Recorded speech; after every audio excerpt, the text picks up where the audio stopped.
A small venture fund does not sound like the biggest story in fintech. But when the people backing it come from the most recognizable names in prediction markets, the signal gets stronger. It suggests the ambition is no longer just to win inside one platform. It is to grow the surrounding category.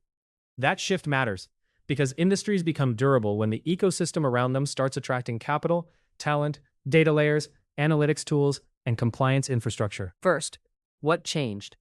What changed is the level of ambition. A market platform usually spends its energy on liquidity, users, and brand.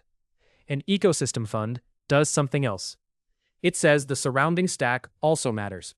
Tooling, analytics, compliance, market data, creator layers, and everything else that can make the category easier to use and harder to dismiss. That is how a space starts trying to graduate from novelty to infrastructure. This matters because categories become stronger when a supporting stack improves.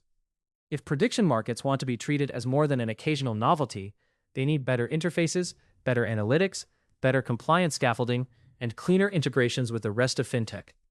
A fund like this can help shape that environment.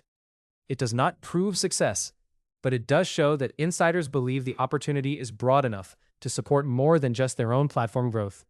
Now the evidence. The limitation is that a fund is a confidence signal, not proof of inevitability. Prediction markets still face legal ambiguity, reputational risk, and political scrutiny. Partners can get cautious. Regulators can slow expansion, and venture capital does not guarantee that new tools will attract users or meaningfully deepen liquidity. So what should creators do with that? The best use case for following this story is not picking your favorite prediction market app. It is watching what kinds of supporting companies get built and whether they reduce friction around participation, analysis, distribution, and compliance. Sometimes the most valuable layer in a category is not the consumer-facing platform at all. It is the infrastructure around it. That is the frame that makes this fund interesting. The real proof is not that a fund got announced.